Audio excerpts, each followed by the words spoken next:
৩০০ বছরের এক ঐতিহাসিক উৎসব যা হঠাৎ রূপ নিল চরম ইসলাম বিদ্বেষে। পুলিশ যখনই অপরাধের প্রমাণ হাতে নাতে জব্দ করতে এগিয়ে আসছিল, ঠিক তখনই পুরো কাঠামোয় জ্বালিয়ে দেয়া হলো আগুন। নর্দার্ন আয়ারল্যান্ডের ময়গাশেল এলাকায় ঐতিহ্যের নামে পোড়ানো হলো একটি আস্ত মসজিদের রেপ্লিকা বা প্রতিকৃতি, যার জানালায় ঝুলছিল হাতে ছুরি নেওয়া এক অবয়ব। ১৬৯০ সালের একটি যুদ্ধ জয়ের উৎসব কিভাবে ২০২৬ সালে এসে মুসলিম ও অভিবাসী বিতাড়নের প্রকাশ্য হিংস্রতায় রূপ নিল?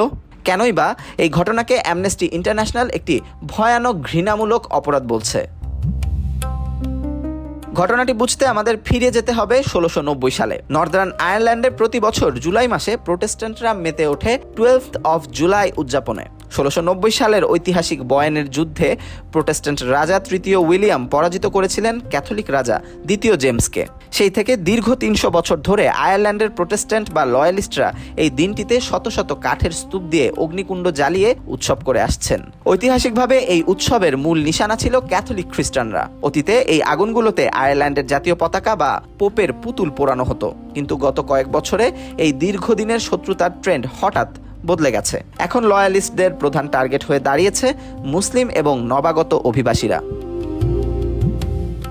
এবছর আয়ারল্যান্ডের ময়গাশেল এলাকায় উৎসবের নামে যা ঘটল তা পুরো বিশ্বকে স্তব্ধ করে দিয়েছে। শত শত কাঠের প্যালেটের উপর তৈরি করা হয় একটি মসজিদের প্রতিকৃতি বা রেপ্লিকা। তার ঠিক নিচেই ঝুলিয়ে দেয়া হয় ব্যানার, যাতে লেখা ছিল আমাদের সীমান্ত সুরক্ষিত করো এবং কট্টর ইসলামের হুমকির অবসান ঘটাও। শুধু তাই নয়, মসজিদের একটি জানালায় বসানো হয়েছিল ইসলামিক স্টেট আইসিসের এক ব্যক্তির আদলে পুতুল, যার হাতে ছিল ধারালো ছুরি। এই দৃশ্য দেখে ব্রিটেনের নর্দার্ন আয়ারল্যান্ড বিষয়ক মন্ত্রী হিলারি বেন একে একটি ভীরু ও কাপুরুষোচিত হুমকি বলে নিন্দা জানান। পুলিশ একে হেট ক্রাইম বা ঘৃণামূলক অপরাধ হিসেবে ঘোষণা করে ব্যবস্থা নিতে যায়। কিন্তু ঘটে এক নাটকীয় ঘটনা। পুলিশ যখনই মসজিদের এই প্রতিকৃতি নামিয়ে নেওয়ার জন্য অভিযান শুরু করে, ঠিক তার আগের মুহূর্তে আয়োজকেরা নির্ধারিত সময়ের একদিন আগেই পুরো স্তূপে আগুন ধরিয়ে দেয়। তারা চেয়েছিল পুলিশ আসার আগেই যেন প্রমাণ ছাই হয়ে যায়।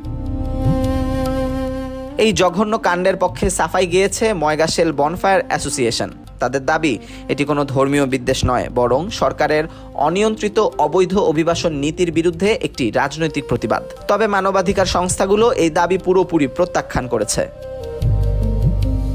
অ্যামনেস্টি ইন্টারন্যাশনালের মতে নর্দার্ন আয়ারল্যান্ডে বর্ণবাদী ও মুসলিম বিদ্বেষী অপরাধ ২০০৪ সালের পর এখন সর্বোচ্চ পর্যায়ে পৌঁছেছে। মাত্র এক মাস আগেই রাজধানী বেলফাস্টে অভিবাসী বিরোধী বিক্ষোভকারীদের সাথে পুলিশের ব্যাপক সংঘর্ষ হয়েছিল।